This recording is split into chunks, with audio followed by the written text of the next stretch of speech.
aqui do nosso seminário voltado para a questão da exibição. E hoje a gente está com a Ana Souza, que é gerente do Departamento de Programação de Longas-Metragens do Sundance Film Festival. Ela vai falar para a gente sobre o festival e várias questões que envolvem. Mas antes vou apresentar aqui a Ana para vocês. Ana Souza nasceu em São Paulo. Atualmente mora em Los Angeles, é gerente do Departamento de Programação e programadora na equipe de longas-metragens de Sundance, com foco em filmes de ficção, para todas as sessões do festival. Além do seu trabalho em Sundance, ela é diretora de programação no Festival de Cinema de Sun Valley e produtora do Fórum do Festival Internacional de Curtas de Palm Springs. Ela também já trabalhou como programadora nos festivais de AFI Fest, Outfest e o Festival de Los Angeles no passado, e trabalhou em vários cargos para LIFF, Ambulante Califórnia, é isso? E o Latino Media Fest do NAPLIP, entre outros. Ela completou seu bacharelado na Universidade Warwick e seu mestrado na Universidade South California. Em 2004, foi reconhecida como uma das futuras líderes em programação e curadoria pela Screen International. Certo, Ana? Muito obrigada. Ana também está participando do Panorama como júri da competição nacional de longas e curtas metragens desse ano. E eu acho que, para a gente, assim, o Sundance é um festival que a gente escuta muito, que tem muita relevância no mundo e nós estamos antenados nele. Mas queria muito entender como todo esse processo de organização do festival, ele, enquanto realizador, né, a gente é interessante entender as etapas para que um filme seja selecionado, as sessões que o festival possui. Dá sempre uma sensação que é uma janela muito apertada. E aí eu fiquei pensando, obviamente, por não ser um festival muito reconhecido no mundo todo, deve receber uma quantidade muito grande de filmes. Como é que eles lidam com esse volume, quais os critérios também, se tem foco em alguma região, se vocês buscam, o que vocês buscam a priori nessa curadoria. Mas contar um pouquinho também da história do festival para a gente, esse momento atual, que eu soube que ele está mudando de casa, né? E, enfim, como é que nós podemos nos aproximar de um festival da magnitude do Sundance, né? Bom, boa tarde a todos. Primeiramente, muito obrigada por me receber aqui com tanto carinho. Tenho adorado o festival e essa experiência toda. Primeiro, eu vou dizer também, vocês vão ter que me desculpar que o meu português às vezes tranca um pouco. Assim, eu saí do Brasil quando eu era muito jovem, então agora às vezes volta e meia tranca um pouco o português, então me desculpem. Mas, enfim, para contar um pouquinho do Sundance, né? Ele já, completou 40 anos ano passado. E então é um festival que já está ali há muito tempo, que foi fundado pelo Robert Redford, né, nos anos 80. E que começou com o laboratório do Sundance, né, que foi a primeira coisa que gerou assim o festival, que continua acontecendo hoje, o laboratório de direção e de roteiro e de outros aspectos de produção. E que, então, o Instituto de Sundance tem um foco muito grande em apoiar, né, o cineasta e apoiar muito as primeiras obras-primas, né, e segundo a segunda longa-metragem, a primeira longa-metragem. Então esse foco muito foi o que gerou o festival. O festival foi criado para ser um lugar para, assim, compartilhar essas histórias, né, que estavam primeiramente saindo do laboratório, mas aí foi crescendo e daí foram abrindo assim as inscrições. A gente começou a receber filmes de todos os tipos que não tinham a ver necessariamente com o laboratório, e foi crescendo, e foi assim. Agora, esse ano, em 2024, a gente recebeu, eu acho que foi quase 15 mil filmes. É muita coisa, é bem doido, assim. A maior parte são curtas, né? Porque a gente também não pede estreia, né? Então, contrário de muitos festivais grandes, a gente nos curtas, né? Então, contrário de outros festivais grandes, a gente não está pedindo uma estreia internacional, mundial, nem nos Estados Unidos, assim. Então a gente já passou filme que já passou online, as em curtas, né? Então, por isso, a gente recebe muitos curtas. A gente recebe cerca de, assim, mais ou menos uns 12 mil assim, por ano. Então, é bastante. É um trabalhão, é um trabalhão. Então, a gente tem uma equipe de programadores muito grande, né? Eu trabalho em longas, mas a equipe de curtas é uma equipe separada, assim. Nós temos 10 programadores que só focam em curtas e já começam assim e ficam assistindo os curtas o ano todo.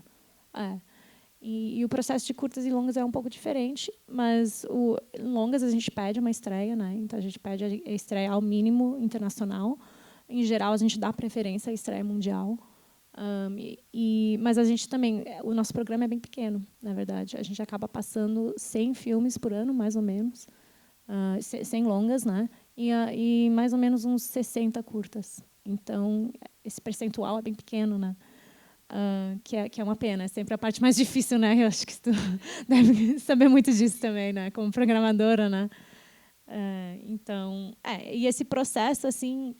De novo, temos uma equipe muito grande, né? A gente tem 13 programadores que trabalham em longas, inclusive eu, e uma outra equipe que a gente chama de screeners. Assim, eu não sei como é que isso se traduziria em português, mas é o pessoal que é uma equipe que ajuda a avaliar os filmes e é contratada assim por filme também. A gente paga eles por filme, é uma equipe paga. E não é voluntário, que tem muitos festivais que fazem esse trabalho voluntário, né? Eles ajudam com o volume das inscrições também. Mas, então, os programadores e essa equipe de screeners, todo mundo está assistindo filmes praticamente o ano todo. O festival acontece em janeiro, nas últimas 2 semanas de janeiro, geralmente, são 10 dias. Mas a gente já começa a ver filmes assim em março, por agora. Abril já estamos recebendo filmes. E as inscrições abrem oficialmente em maio e fecham em setembro. Então, tem esse período assim que a gente recebe abertamente, né? E a gente já está vendo o tempo todo. Assim. Mas, geralmente, o que a gente tenta fazer é fazer essas decisões de que filmes que vão ser programados no final do processo, para que a gente possa ver tudo, né? Praticamente tudo até o final.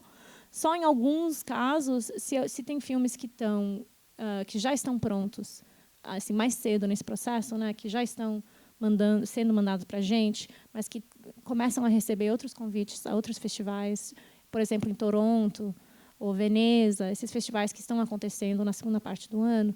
Às vezes, a gente tem essa comunicação com os diretores, com os produtores, que falam, olha, estamos com esse convite para Toronto, vocês também têm interesse em passar o filme? Daí a gente pode assim, avaliar o filme e dar um feedback ali, né, mais cedo assim, do que normalmente faríamos. E daí, às vezes, a gente fica nessa de ter que decidir naquela hora. Né? Se a gente gosta muito do filme, a gente convida. Mas as nossas competições são muito pequenas. As 4, a gente tem 4. E todas que são as sessões mais assim, importantes do festival.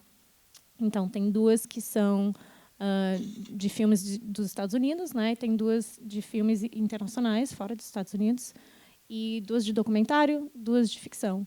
Então, para assim, a gente fazer essa curadoria do cinema internacional apenas com 20 filmes nessa competição é muito pouca coisa. Né?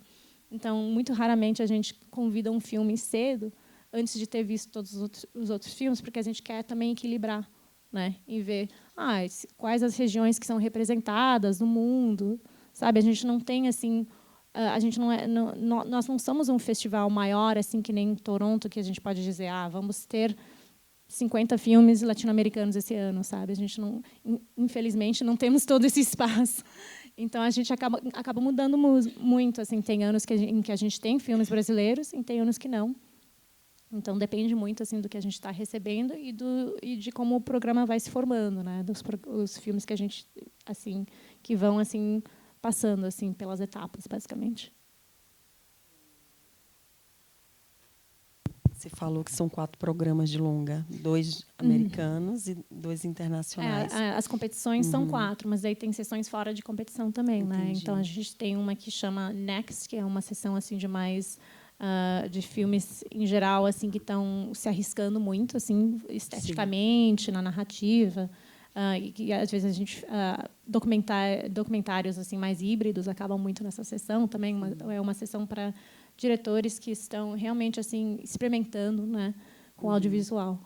E também temos o Midnight, que é de gênero assim em geral, mas que também passamos documentários nessa sessão também. E o Premieres, que é uma sessão assim mais de projetos que tem assim um scope assim maior, tipo projetos que são assim um pouco maiores pelo elenco ou pelo tipo de história ou pelo público que eles estão tentando alcançar. E também pela produção em si. Então, esses são, e em geral, assim, diretores que estão mais estabelecidos acabam nessa categoria. Então, é competitiva ou não? Não é competitiva, não é competitiva. Então, é mais assim, de novo, diretores que já estão assim na quinta longa-metragem, algo assim, ou que já estão bem estabelecidos. Tipo, o Call Me by Your Name, por exemplo, passou nessa categoria. E esse recorte dos primeiros filmes continua, assim, de ser o primeiro e segundo diretor? Ou isso foi algo só do início do festival? Continua, assim. A gente tem um foco muito nisso, assim. Não é assim um requerimento, né? Não é uma regra assim que a gente está seguindo, mas acaba acontecendo bastante da gente passar filmes que são estreias na direção. Que estão estreias na direção. Eu acho que esse ano na competitiva de ficção internacional, acho que 6 dos 10 eram. E em 2024, quando a gente passou Malu, sim, né? Também foi. Nessa última edição foi um curta brasileiro, não? Teve um curta? Em 2024 teve 2 curtas e um longa. E o longa era Malu. E Boi de Conchas. E Dona Sinha também. E me fale mais, os filmes eles são vistos quando um filme ele desperta para a curadoria, né? E aí ele é compartilhado com os outros curadores. Em que momento ele passa a ocupar um lugar central? Aí todos vão assistir. É como se fosse uma segunda etapa de curadoria. Explica um pouquinho mais como isso se dá. Basicamente, etapas é justamente isso. Então, tem a primeira etapa, né, que um programador ou um screener vai estar vendo. E depois, se é um filme que realmente está se destacando assim muito, nós temos duas equipes dentro da equipe. Então, eu faço parte da equipe de ficção e tem a equipe de documentário. Então, se eu estou vendo algo que eu tenho certeza que todo mundo na equipe vai adorar, daí a gente já manda para todo mundo que está na equipe de ficção para todos verem. Mas se eu estou mais na dúvida, em geral, eu tento encontrar o programador na equipe toda que teria a melhor reação, assim, o programador que ia apoiar mais aquele filme, porque a gente presta muita atenção nessas reações assim que os programadores têm e para que o filme possa encontrar a pessoa e o programador que vai acompanhar, que vai apoiar aquele projeto. Então a gente tem assim uma confiança muito grande, né, nessa equipe entre nós, assim, mas daí passa, então eu passaria para aquela pessoa, daí se aquela pessoa gostasse, daí passa para outra pessoa e vai passando assim até que chegue na equipe toda de ficção. E daí se a equipe toda de ficção assim quer assim continuar considerando para ser selecionado, daí a gente passaria para a equipe toda. Todo mundo veria, e daí a gente faz a decisão em coletivo. Então, todos os 13 programadores assistem todos os filmes. Então, chegando no final do processo, eu assisto muitos documentários, apesar de não focar em documentários, porque os documentários que mais se assim destacaram por aquela equipe mandam para a gente, e a gente faz isso com os de documentário. Então, a gente faz essa troca, e daí a gente faz essa decisão coletiva bem no final. Assim, a gente começa a montar as sessões assim do festival e de novo tem a ver tudo com um equilíbrio, né? A gente vai vendo que tipo de perspectivas estão representadas aqui e que gêneros de filmes estão representados aqui e que tipo de história, assim, também a gente não quer ter uma competitiva que tenha todo o mesmo tom, sabe? Ou todo o mesmo tipo de história. A gente quer assim uma variedade, né, de histórias. Diversidade em temas e também nessa questão da forma. Isso aí. Vocês têm, por exemplo, você é brasileira, você tem alguma coisa dos filmes brasileiros serem direcionados para você, ou latino-americanos? Existe essa divisão na equipe de curadoria? Latino-americano vai para a Ana, ou, sei lá, asiático vai para um outro programador? Então, tem um pouco disso. É bem fluido, né? De novo, eu sei que tem muitos outros festivais em que é uma coisa bem formal, assim, que só aquele programador assiste só aqueles filmes daquela região. Não é bem assim. Mas é mais claro que muitos filmes latino-americanos e brasileiros, especialmente, são mandados para mim, mas também para outros colegas meus. Por exemplo, eu tenho uma colega que já veio muito para o Brasil, em vários festivais também, já participou como júri, e apesar de não ser brasileira, ela tem assim ela já tem uma certa especialidade assim no cinema por ter visto tantos filmes, por ter engajado assim tanto com o cinema brasileiro, então ela acaba vendo muitos filmes brasileiros também. Em geral, os brasileiros eles mandam para mim, para ela e para uma outra colega na nossa equipe de ficção, e em documentário são outros programadores que olham. Mas é uma coisa bem fluida também. Então, eu acabo focando mais no cinema latino-americano e no cinema europeu também. E, Ana, e como assim, como vocês estão buscando muitas estreias, vocês não necessariamente ficam circulando por outros festivais para assistir filmes? Existe esse movimento de ir em busca de filmes através de festivais? Então, a gente tem uma sessão que é bem pequena, do festival, que foca em festivais que já em filmes que já estrearam, mas é muito pequena e tem diminuído um pouco nos últimos anos, porque a gente quer abrir mais um espaço assim para os filmes que estão estreando. Então, esse ano a gente só passou 2 filmes naquela sessão então vem diminuindo, mas a gente continua indo para outros festivais, sim. A gente tem de novo uma equipe muito grande, né? A gente tenta viajar durante o ano. Eu administro o nosso orçamento, então é bem pequeno. A gente acaba não viajando tanto, depende muito de onde eles estão nos convidando, né? Mas a gente guarda um pouquinho para poder ir para Cannes, para poder ir para Toronto. Isso mais também para poder fazer reuniões com produtores, com cineastas, com companhias de vendas de filmes e distribuidoras para poder falar sobre os filmes que poderiam estar disponíveis para a gente. Então é mais esse processo assim de poder já ir acompanhando um projeto desde as primeiras fases. Assim, tem filmes que eu acompanho assim há anos que estão só em desenvolvimento, assim, que não estão na fase roteiro, né, que não estão ainda em produção, só para a gente já, em algum ano, em algum momento, poder considerar o filme. Porque a gente bota muito esforço, assim, em geral, para poder receber esses projetos internacionais, né? Porque os filmes estadunidenses, né, americanos, eles chegam muito na gente, né? Todos os diretores lá mandam para a gente, mas os filmes internacionais a gente tem que fazer mais um esforço, porque a gente também está competindo com os outros festivais, né, que estão buscando esses mesmos filmes. Então faz uma diferença muito grande a gente poder viajar, engajar com o pessoal lá, falar, nossa, a gente tem um interesse no trabalho de vocês, por favor, mandem para a gente, sabe? Porque às vezes eu acho que o pessoal não associa o Sundance, nem sempre, né, associa o Sundance com um cinema internacional do jeito que se associa a Cannes, por exemplo. É interessante você estar trazendo um aspecto que é importante, porque existe uma maneira de se aproximar do festival. Tem abre uma inscrição, eu vou lá e inscrevo meu filme. Pá. Mas você está ali, você é no universo de 15 mil. Né? Então, você tem ali uma invisibilidade, digamos. Né? Você tem que ter, de repente, porque a gente sabe também que o volume de filmes também pode fazer com que alguns bons filmes passem desapercebidos num volume de visionamento muito grande. E aí outra forma é buscando uma aproximação com a equipe de programação. E aí você falou, marcando uma reunião para apresentar os projetos da produtora. Então, isso é algo muito comum. Queria que você contasse mais, falasse um pouco de maneiras que essa aproximação pode ser construída de uma maneira mais próxima, que promova, talvez, a possibilidade de que esses filmes sejam realmente vistos, né, com mais atenção. Queria entender isso. Não, com certeza. Nós temos uma equipe bem grande, né? Então a gente com certeza leva conta de todos que são mandados, mas eu acho que isso ajuda só assim poder abrir esse relacionamento, né? Com o diretor, assim, de se aproximar com a produtora, assim, isso a gente sempre procura, porque isso é muito importante para a gente também poder continuar acompanhando o trabalho, porque passar despercebido não tem perigo, porque tudo vai ser visto, mas a realidade é que a gente não acaba programando muitos filmes bons por ter pouco espaço.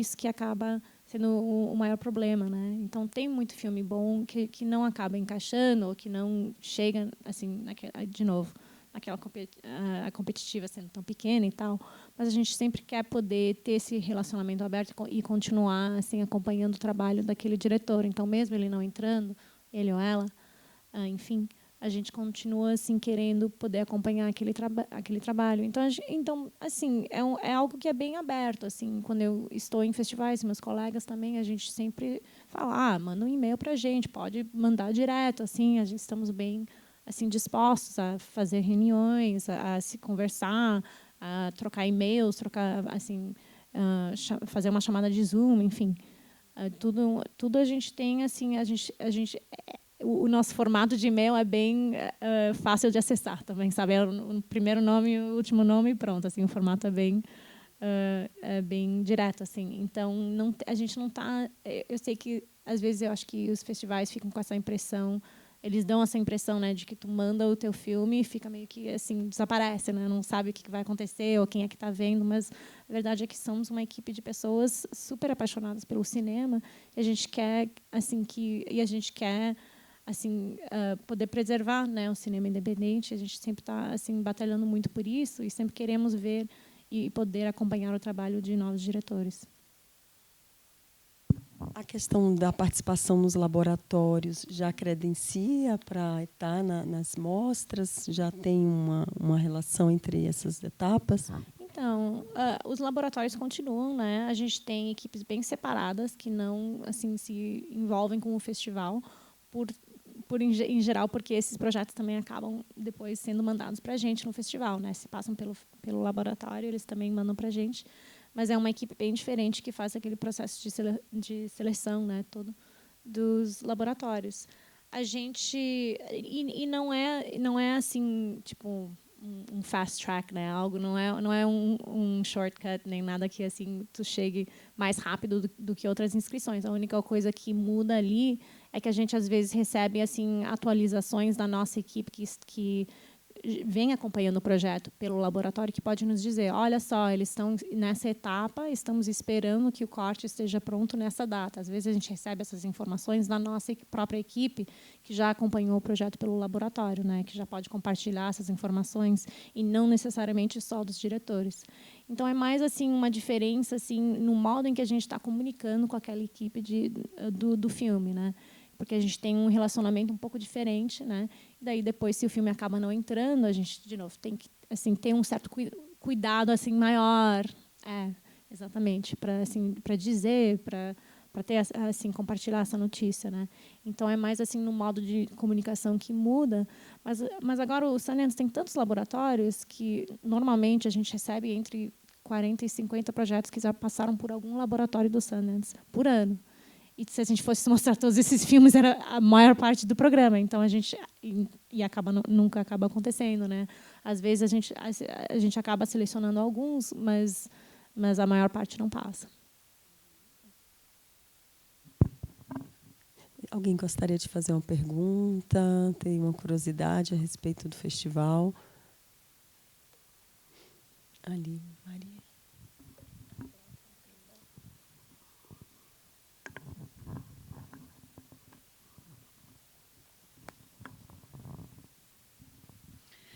Ana, você está há quantos anos na equipe do Sundance? Vai fazer 10 anos. 10 anos. Você teria um histórico, assim, um pequeno panorama da receptividade aos filmes brasileiros? Eu me lembro que o Central do Brasil teve uma boa receptividade lá, a Ana Milaer com o Que Horas Ela Volta, não é? Agora o Pedro Freire com o Malu e tal. Mas, assim, se você tem alguma ideia panorâmica dessa participação, como ela se dá lá. E a outra coisa, por que o Sundance está se expandindo para novas cidades? O que isso vai acrescentar para eles? Se isso você acha que vai ser bom? Assim, uma pergunta muito boa. Sim, então, Central do Brasil, bom, a gente já tem um histórico muito grande. Ônibus 174 também, o documentário passou por lá, vários filmes. E, assim, de novo, depende muito do ano. Então, por exemplo, 2024, Malu, 2 curtas, e aconteceu. Em 2023 não teve nenhum.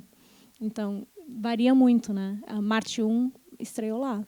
Assim, e teve um sucesso muito grande no festival também, apesar de que foi durante a pandemia, né? Então, foi uma edição que era virtual. Mas, mesmo assim, a gente ficou muito contente de ver assim, a circulação que o filme teve depois, né?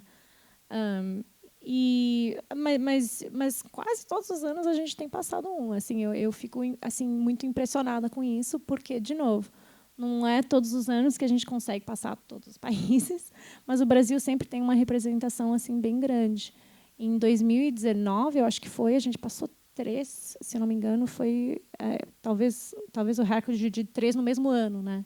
Mas, em geral, passa 1, às vezes passa 2. Assim, eu acho que 2019 foi do Gabriel Martins, o Amor Divino, né? Democracia em Vertigem, também, que estreou lá, e que também teve muito apoio assim, dos nossos programas de documentário e de Catalyst, que é um programa que ajuda com o processo de financiamento do filme também. Mas, enfim, a gente tem uma representação assim que continua firme.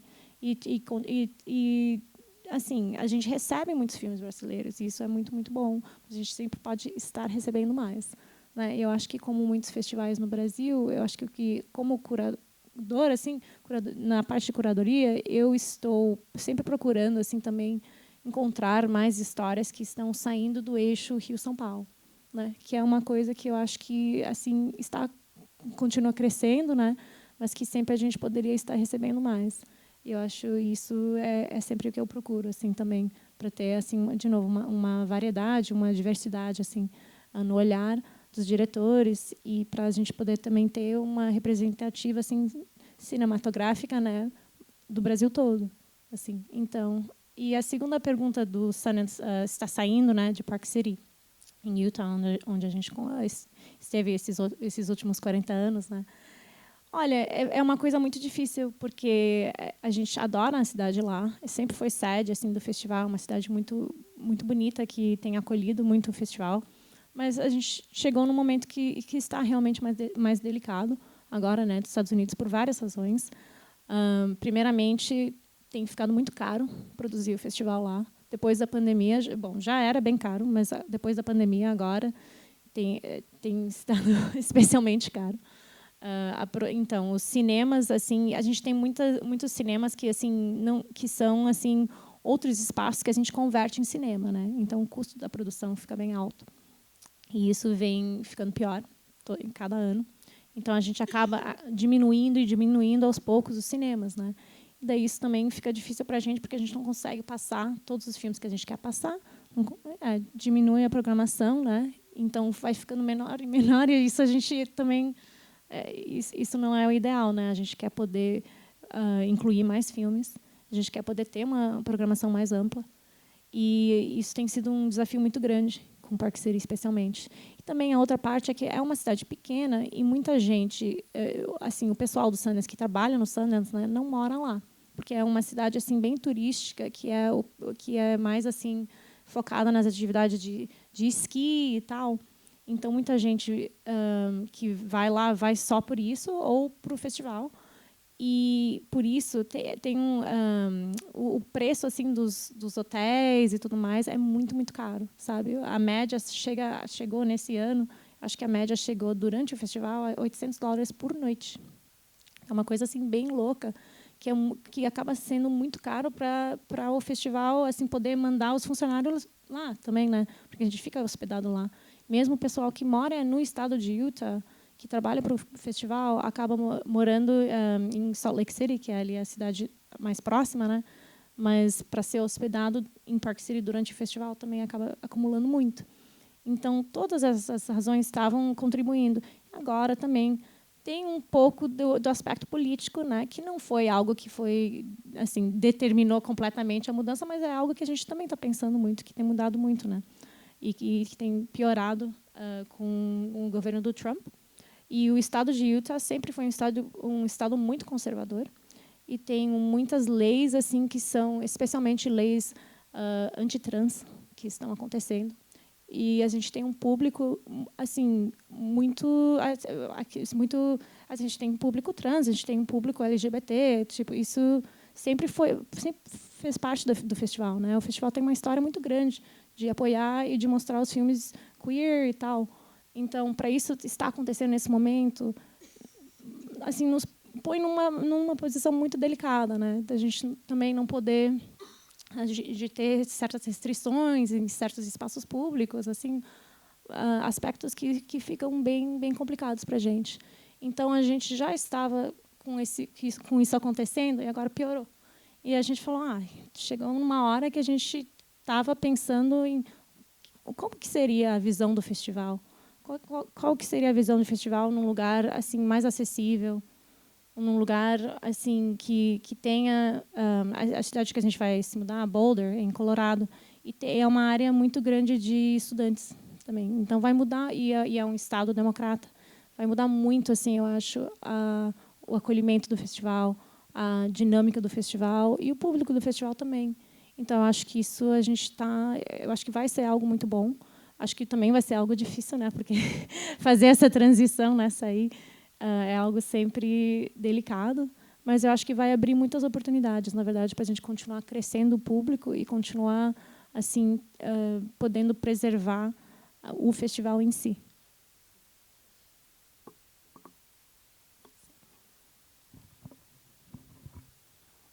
Oi, Ana. Oi. Meu nome é Gabriel. Eu sou do Grupo Estação, que é uma exibidora no Rio de Janeiro, mas que também tem um braço na distribuição, filmes de estação. Nós fomos responsáveis por distribuir Malu no Brasil. Que legal. Ele teve uma rodagem muito interessante no final do ano passado. Ainda está em cartaz no Rio de Janeiro. E Sundance foi o primeiro palco de Malu, foi o festival que serviu como vitrine para o filme rodar ao longo de 2024. E daqui a um mês também o Estação vai distribuir o Sempre Garotas, ou Girls Will Be Girls. Também foi um filme que estreou ano passado em Sundance. Enfim, mas de qualquer modo, enxergando o Sundance como esse nascer do sol para muitas obras, situado em janeiro de um ano.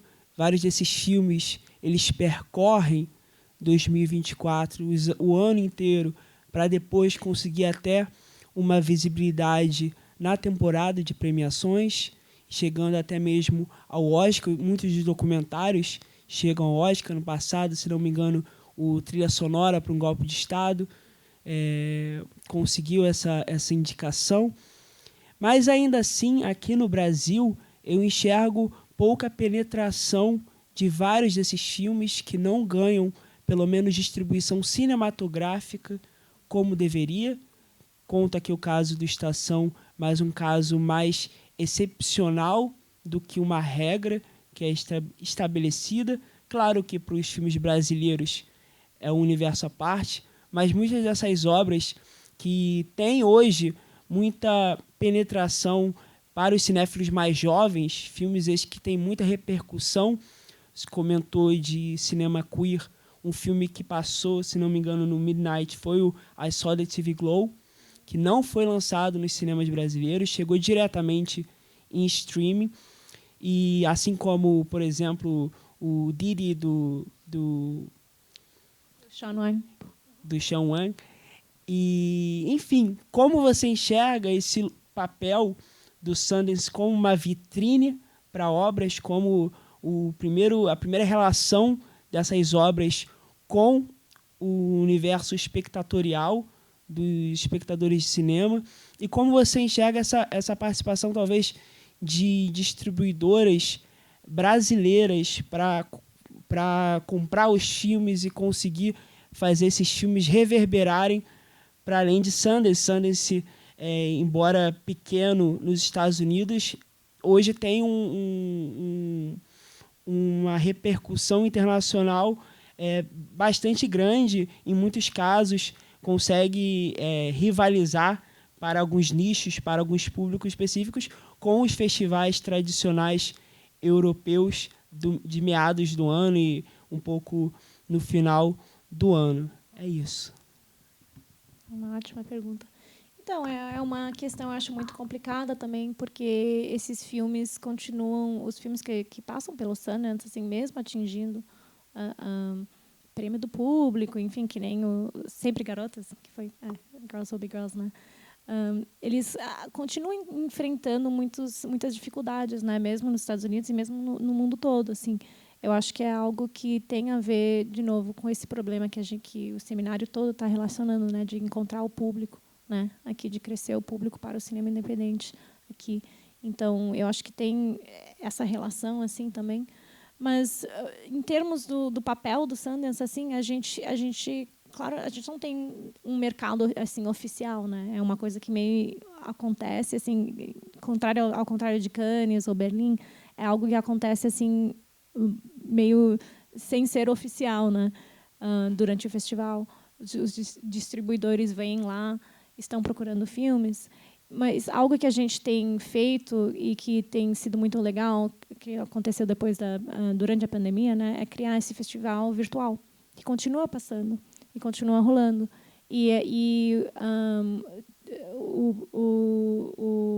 Os profissionais assim da indústria, o pessoal que está trabalhando na área de distribuição, sempre tem acesso a poder ver esses filmes por meio do festival virtual, porque é algo que é fechado para o público nos Estados Unidos, mas assim, a gente chama de P&I, que é Press and Industry, né, que é da imprensa e da indústria. Esse acesso existe para o pessoal que está comprando aquele crachá, né, aquele pass, para poder acessar os filmes. Então, isso a gente manteve para que os profissionais no mundo todo, fora dos Estados Unidos, possam ter esse acesso ao festival, mesmo não estando presencialmente no festival, que é justamente para poder incentivar um pouco disso, essa troca, de poder ter acesso aos filmes e de, assim, a esperança é de que possa, assim, abrir oportunidades aí. Mas claro que o streaming é algo que realmente é um problema muito grande e que tem crescido muito e que continua, assim, eu acho que às vezes prejudicando o acesso de certos filmes, que nem o I Saw the TV Glow, de ter esse acesso e de estar nos teatros, nos cinemas aqui, mas também em vários outros países também, né?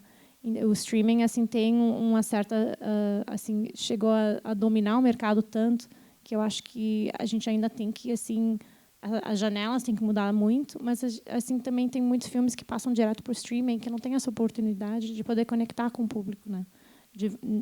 Nos cinemas. Então isso é uma mudança assim maior que tem que mudar em cada país, né? É algo que assim eu vejo assim muito, né, no mundo todo. E então eu acho que no papel, assim como o festival, o que a gente pode fazer é facilitar o acesso, né, para esse pessoal, para o pessoal que está trabalhando nessa área, que quer ver os filmes, que quer fazer essa troca e quer ter o acesso a esses filmes sem ter que ir gastar uma grana e ir até o Sundance para poder ver os filmes, né? Então isso é o que a gente tem feito com com o festival virtual que acontece ao longo do festival presencial e que continua acontecendo. Eu acho que em termos dos festivais assim maiores, né, de Cannes, Toronto, enfim, eu acho que a gente é o único festival que continua fazendo isso, continua com aquela plataforma virtual para que esse acesso assim seja possível. Não são todos, são todos da competitiva, que são 40 filmes, né? E do Next, quando eles são convidados ao festival, é obrigatório que eles passam pela plataforma e participem do festival virtual. E daí o resto das sessões, assim, fora dessas, é uma opção. Então, eles podem, ou se eles quiserem ou não. Então, alguns decidem fazer e outros ficam assim, eu acho que com receio, assim, de ter exposição demais, assim, de eles não poderem assim preservar aquele público, né? Então, e dos direitos e tal, assim, isso depende muito de quem está lidando com o filme, né? De quem está na parte de vendas em geral. Mas em geral ao mínimo são 50 filmes que passam e eu acho que esse ano que passou agora a gente teve 62. 62 dos 100. Então, é um grande percentual do programa que passa. Todos os curtas passam. Todos os curtas passam. Isso é só das longas, assim. Então, seria 62 longas.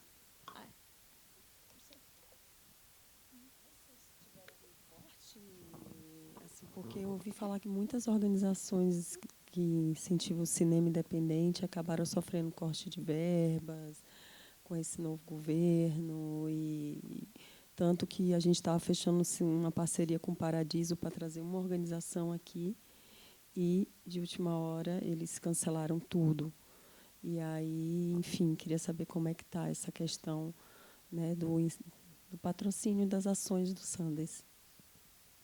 Agora a gente realmente está num momento muito delicado com isso e tem cortado assim um apoio assim de patrocínio. A gente ainda está assim batalhando por isso um pouco. Eu acho que a gente já ter anunciado que a gente vai tirar o festival de Utah, mas não vai ser na próxima edição, né? Vai ser na outra. Vai ser em 2027. Então a gente ainda tem uma edição pela frente. Então eu acho que a gente não está determinado ainda o que nós vamos receber esse ano, em termos do apoio estadual, mas eu acho que virou uma questão mais complexa por a gente estar saindo, mas também pelo governo de Trump, que é assim, no nível federal também, sim, com certeza. A gente tem uma dependência muito maior assim, em outras instituições que estão nos apoiando. A gente tem um programa assim de membership, né, de membros assim que nos ajudam assim. Também e assim doações individuais assim, né, porque a gente continua sendo assim um non-profit, né, assim uma ONG desse jeito. Então a gente continua dependendo muito assim do apoio assim mais coletivo, né, fora dessas estruturas, e ainda mais agora, assim, infelizmente com esse governo tem ficado realmente muito mais difícil.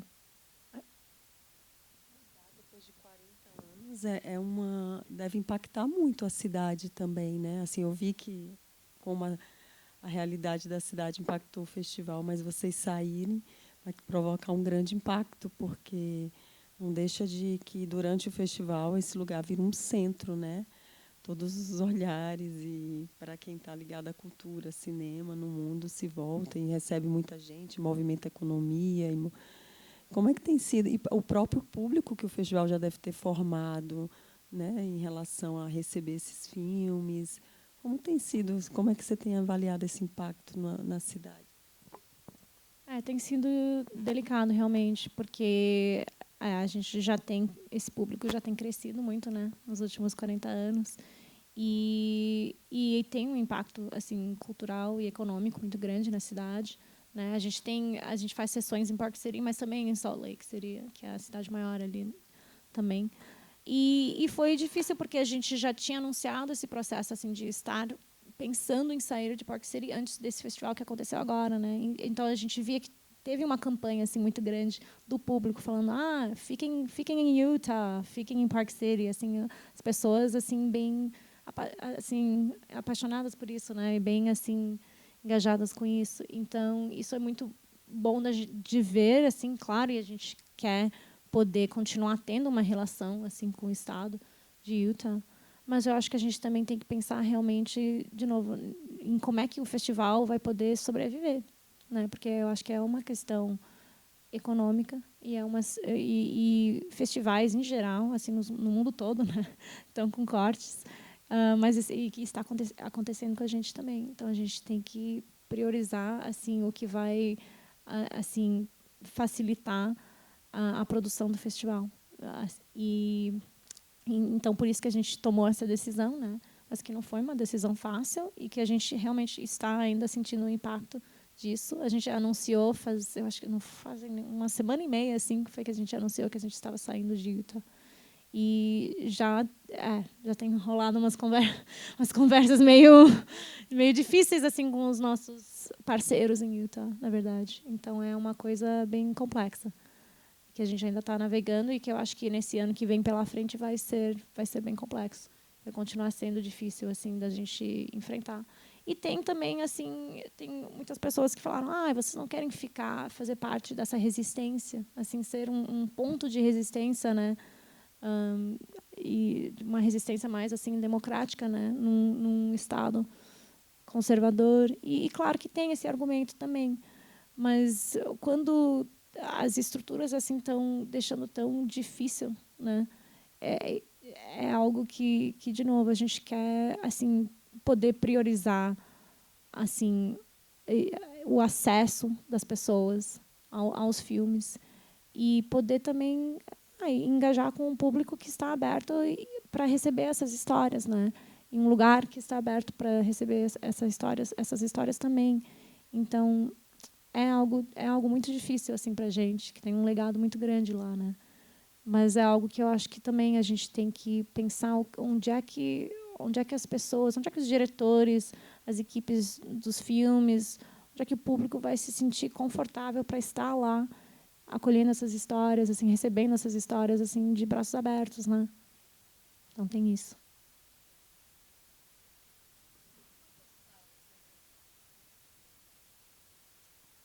Olha, automática assim eu vou ter que contar, mas eu acho que tem Prospector, acho que são 9. Uhum. De tamanhos diferentes, né? Tem um cinema maior, assim, que na verdade é um cinema que é um teatro, na verdade, que faz parte de uma escola, assim, de um colégio ali. E esse é o nosso cinema maior, assim, e os outros são assim médio ou menorzinhos, assim, tem uma variedade ali de tamanho de cinema. Vocês foram para onde? Para Boulder, em Colorado. Ah, sim. Não tinha... não estava lembrando. Lembrando não peguei quando você disse. Mas uma outra questão que nos está afligindo aqui no Rio de Janeiro, no meu caso, em relação à exibição, a minha chefe, a diretora da estação, outro dia ela comentou comigo que há 10, 20 anos atrás, um grande percentual da nossa programação de maior sucesso, de maior repercussão com o nosso público, que é esse público mais restrito, esse público mais alternativo em relação ao cinema mainstream, era muito de filmes europeus. A gente tinha um arsenal vasto de filmes franceses, italianos, que funcionavam, que tinham reverberação não só com o público mais tradicional, mais velho, mas também ainda com um público mais jovem. E de um tempo para cá, está percebendo-se na exibição e na discussão cinematográfica como um todo, um predomínio, e aqui eu estou falando não dos Vingadores, estou falando do cinema independente, de cinema independente americano, especificamente. O cinema de gênero também americano, de menor orçamento, mas como esses filmes, agora muito também nos últimos 10 anos com a A24, que teve um papel fundamental nisso, que hoje se percebe sendo um certo monopólio de cinema independente que tem uma penetração com os espectadores, em detrimento, nesse caso, de outros cinemas ao redor do mundo inteiro. Vocês têm espaço para filmes internacionais, mas, se não me engano, tem a competição de filmes americanos e a competição de filmes internacionais. Então tem essa distinção. Mas eu queria saber de você, Ana Souza, como você enxerga essa disputa, de certa forma, entre esses filmes de encontrar espaço, não só em Sundance, mas no mundo inteiro.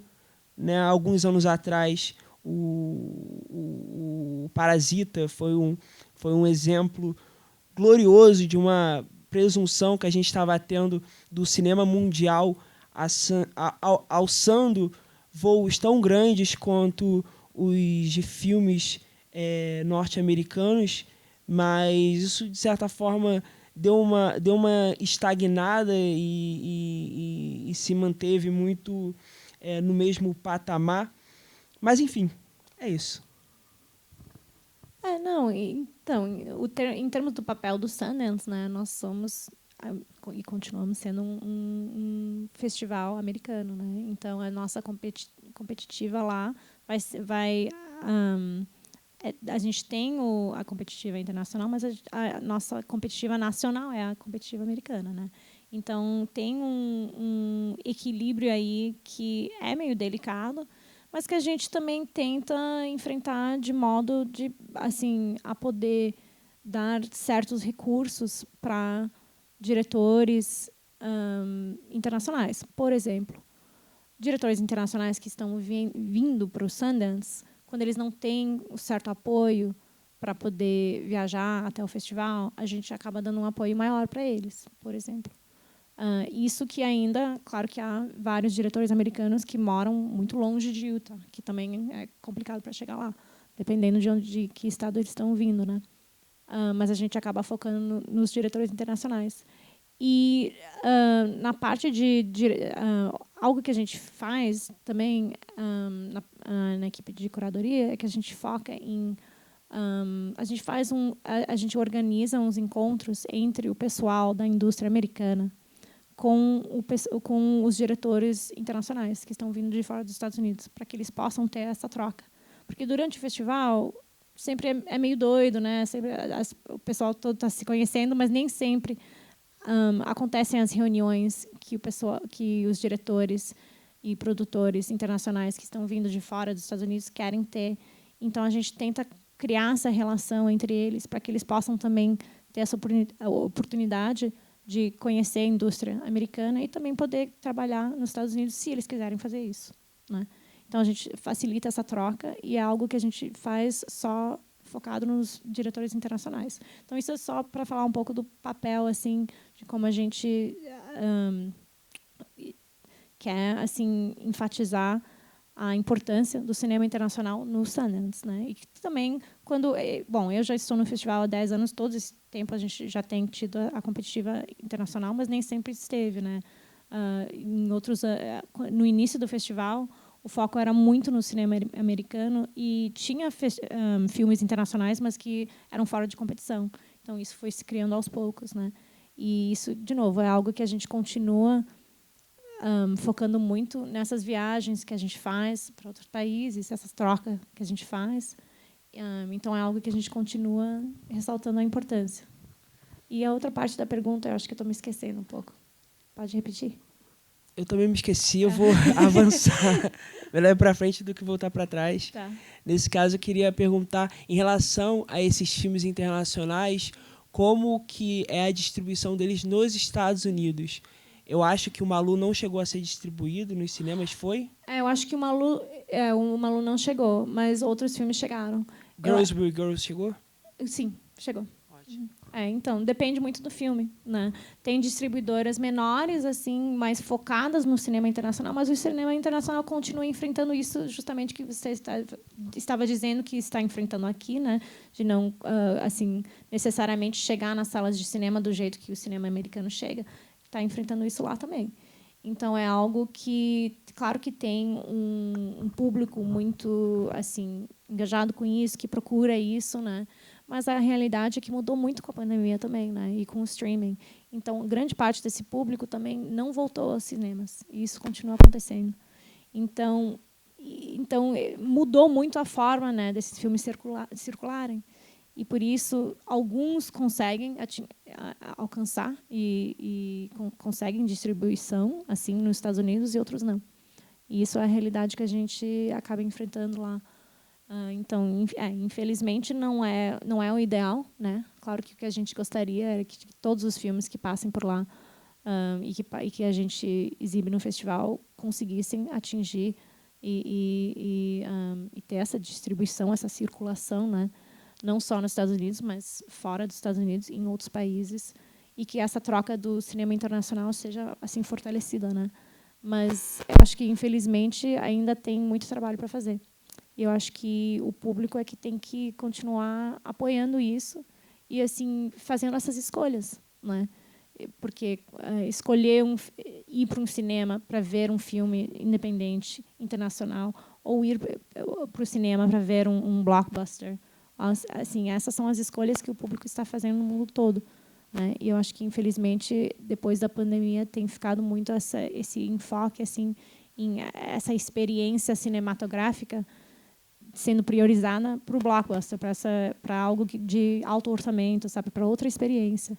Então, é algo que também tem a ver muito com, eu acho que a cultura, né?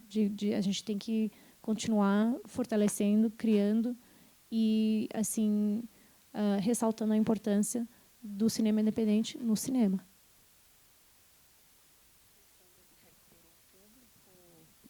Que tinha antes da pandemia? Você acha que vocês já conseguiram ter de volta? Olha, não foi o mesmo, sabe? Porque também a outra questão aqui, de novo, o festival era maior antes da pandemia e nunca voltou ao mesmo tamanho, tanto na programação quanto assim nos cinemas que a gente usa, tal, de novo, por várias questões, inclusive os altos custos de produção, mas também pelo público, assim. Então, voltou de certa forma, mas não totalmente, assim. E isso foi aos poucos, assim. O primeiro ano presencial, bom, demorou, né? Porque a gente ia fazer uma edição, bom, a gente teve 2020, né? Foi logo antes da pandemia. E daí a gente ia fazer, 21 foi virtual, 22 ia ser presencial e a gente teve que cancelar 2 semanas antes do festival, infelizmente, por conta do Omicron, né? Então, a gente só voltou presencialmente foi em 2023, que na verdade não faz tanto tempo, né? Então, cada ano a gente está acrescentando um pouco mais, mas a gente continua assim, continuamos assim sendo menos do que era em 2020, 2020.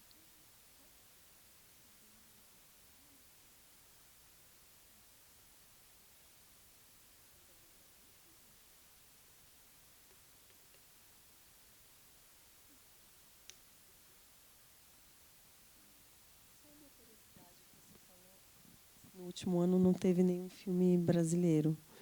Foi uma grande quantidade de inscritos que chegaram para o festival. Olha, chegaram muitos e muitos que chegaram assim nas últimas etapas também da seleção assim dos filmes, né? Então teve vários que chegaram assim bem próximos, mas acabaram não sendo selecionados. A gente teve, mas a gente teve outros filmes latino-americanos. A gente teve um filme argentino pela primeira vez em vários anos, assim. Não, é o Virgin of Quarry Lake, que agora eu não vou saber como ele se traduziu. A Virgem do Lago, que é da Laura Cassabé, que é um filme ótimo. Assim, eu espero que ele encontre o seu público também, e agora está começando a circular assim pelos festivais e tal. E o filme que ganhou o prêmio do júri foi um filme indiano. E o cinema asiático também tem se expandido muito, tem crescido muito. A gente tem assim exibido mais também, que tem sido muito legal.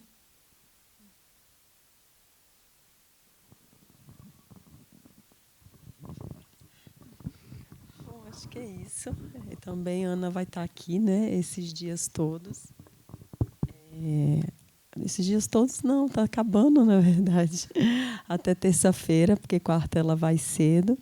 Então, também eu acho que conversas no corredor e dúvidas que possam surgir, ou, enfim, compartilhar alguma coisa, eu acredito que é uma boa oportunidade, né? Não, com certeza. Adoraria conhecer mais de vocês, assim. Tem alguns cineastas aqui. E é isso, a gente fica torcendo por ver mais filmes brasileiros no Sundance. É uma janela importantíssima. De fato, acaba impulsionando muito a distribuição, né? E é um selo importante que comunica, um selo de qualidade, digamos assim, atribuído aos filmes. E a gente está num momento muito rico do cinema brasileiro e acho que tem tudo para a gente colocar mais filmes nas próximas edições.